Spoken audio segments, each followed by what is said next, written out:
ಸನ್ಮಾನ್ಯ ಶ್ರೀ ಸಿದ್ದರಾಮಯ್ಯ, ಮಾನ್ಯ ಮುಖ್ಯಮಂತ್ರಿಗಳು, ಕರ್ನಾಟಕ ಸರ್ಕಾರ, ವಿಧಾನಸೌಧ, ಬೆಂಗಳೂರು. ವಿಷಯ: ವಿದ್ಯಾರ್ಥಿನಿ ವರ್ಷಿತ ಅತ್ಯಾಚಾರ ಮತ್ತು ಭೀಕರ ಕೊಲೆ ಪ್ರಕರಣದ ಆರೋಪಿಗಳಿಗೆ ಕಠಿಣ ಶಿಕ್ಷೆ ವಿಧಿಸಲು ಆಗ್ರಹ. ಈ ಮೇಲ್ಕಂಡ ವಿಷಯಕ್ಕೆ ಸಂಬಂಧಿಸಿದಂತೆ ಚಿತ್ರದುರ್ಗ ಜಿಲ್ಲೆ ಹಿರಿಯೂರು ತಾಲೂಕು ಕೋವೇರಹಟ್ಟಿ ಗ್ರಾಮದ ವರ್ಷಿತ ಎಂಬ ದ್ವಿತೀಯ BA ವ್ಯಾಸಂಗ ಮಾಡುತ್ತಿದ್ದ ವಿದ್ಯಾರ್ಥಿಯನ್ನು ಅಪಹರಿಸಿ ಅತ್ಯಾಚಾರ ಎಸಗಿ ಭೀಕರವಾಗಿ ಹತ್ಯೆ ಮಾಡಿರುವ ಪ್ರಕರಣವು ಅತ್ಯಂತ ಖಂಡನೀಯವಾದದ್ದು. ಅಪರಾಧ ಎಸಗಿಸಿರುವ ಎಲ್ಲ ಅಪರಾಧಿಗಳನ್ನು ಶೀಘ್ರ ಪತ್ತೆ ಹಚ್ಚಿ ಕಠಿಣ ಶಿಕ್ಷೆ ವಿಧಿಸಲು ಕರ್ನಾಟಕ ವಿದ್ಯಾರ್ಥಿ ಒಕ್ಕೂಟ ರಾಜ್ಯ ಘಟಕ ಚಿತ್ರದುರ್ಗದ ವತಿಯಿಂದ ನಿಮಗೆ ಆಗ್ರಹಿಸುತ್ತಿದ್ದೇವೆ.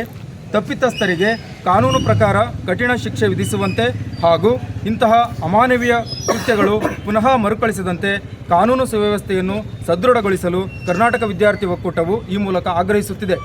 ಕೊಲೆಯಾದ ವರ್ಷಿತ ಪರಿಶಿಷ್ಟ ಜಾತಿ ಜನಾಂಗಕ್ಕೆ ಸೇರಿದ್ದು ಸಮಾಜದಲ್ಲಿ ದುರ್ಬಲರ ಮೇಲೆ ಜರುಗುವಂತಹ ಇಂತಹ ಅಮಾನವೀಯ ಅತ್ಯಾಚಾರ ಮತ್ತು ಕೊಲೆ ಪ್ರಕರಣಗಳು ನಡೆಯದಂತೆ ತಡೆದು ಸಮಾಜದ ದುರ್ಬಲ ಸಮುದಾಯಕ್ಕೆ ರಕ್ಷಣೆ ನೀಡಬೇಕಾಗಿದ್ದು ಸರ್ಕಾರದ ಕರ್ತವ್ಯ ಮತ್ತು ಜವಾಬ್ದಾರಿ ಎಂದು ಈ ಮೂಲಕ ವಿದ್ಯಾರ್ಥಿ ಒಕ್ಕೂಟವು ನಿಮ್ಮ ಗಮನಕ್ಕೆ ತರಲು ಬಯಸುತ್ತದೆ.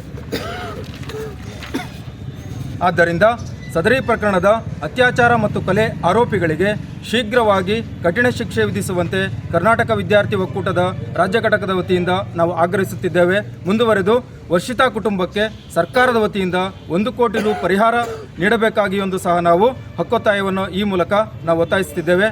ಈ ನಮ್ಮ ಆಗ್ರಹ ಏನಿದೆ, ಈ ಆಗ್ರಹವನ್ನು ಸ್ವೀಕರಿಸಲಿಕ್ಕೆ ನಮ್ಮ ಅಪರ ಜಿಲ್ಲಾಧಿಕಾರಿಗಳಾಗಿರುವಂತಹ ಶ್ರೀಯುತ ಕುಮಾರಸ್ವಾಮಿ ಸರ್ ಅವರು ಬಂದಿದ್ದಾರೆ. ಅವರಿಗೆ ನಮ್ಮ ಕರ್ನಾಟಕ ವಿದ್ಯಾರ್ಥಿ ಒಕ್ಕೂಟದ ರಾಜ್ಯ ಘಟಕದ ವತಿಯಿಂದ ರಾಜ್ಯಾಧ್ಯಕ್ಷರು ಮತ್ತು ರಾಜ್ಯ ಪ್ರಧಾನ ಕಾರ್ಯದರ್ಶಿಗಳು ಹಾಗೂ ಎಲ್ಲ ಪದಾಧಿಕಾರಿಗಳು ಸೇರಿ ಈ ಮನವಿ ಆಗ್ರಹವನ್ನು ನಾವು ಸರಿಗೆ ಕೊಡ್ತಾ ಇದ್ದೇವೆ. ಸರ್, ಇದರ ಜೊತೆಯಾಗಿ ಏನು ಹುಡುಗಿ ಈ ಹಾಸ್ಟೆಲಲ್ಲಿ ಓದ್ತಾ ಇತ್ತಲ್ಲ, ಆ ಹಾಸ್ಟೆಲ್ ಪ್ರಿನ್ಸಿಪಾಲ್ ಏನು ವಾರ್ಡನ್ ಮಾಡ್ತಾ ಇತ್ತು, ಕಾಲೇಜಿನ ಪ್ರಿನ್ಸಿಪಾಲ್ ಏನು ಮಾಡ್ತಾರೆ, ಹುಡುಗಿ 11 ಗಂಟೆವರೆಗೂ ಫೋನ್ ಮಾಡ್ತಾರೆ, ಮಾತಾಡ್ತಿದ್ರು ಅಂತೇಳಿ ಸುದ್ದಿ ಬರ್ತಾ ಇದೆ. 12-1 ಗಂಟೆವರೆಗೂ ಫೋನ್ ಮಾಡ್ತಾ ಇರಬೇಕಾದ್ರೆ ಇವರೆಲ್ಲಿ ಹೋಗಿದ್ರು? ವಾರ್ಡನ್ಗಳು, ಪ್ರಿನ್ಸಿಪಾಲ್ಗಳು ಹಾಸ್ಟೆಲ್ ಕಾಲೇಜ್ಗಳಲ್ಲಿ ವಾಸ್ತವ್ಯ ಹೂಡಬೇಕು ಅಂತೇಳಿ DC ಅವರ ಆದೇಶ ಇದೆ, ಸರ್ಕಾರದ ಆದೇಶ ಇದೆ. ಇದನ್ನು ಮೀರಿ ಕೂಡ ಅವರು ಬೇಜವಾಬ್ದಾರಿತನದಿಂದ ನಡ್ಕೊಳ್ತಿದ್ದಾರೆ ಅಂದರೆ ಇದು ನಿಜಕ್ಕೂ ಖಂಡನೀಯ.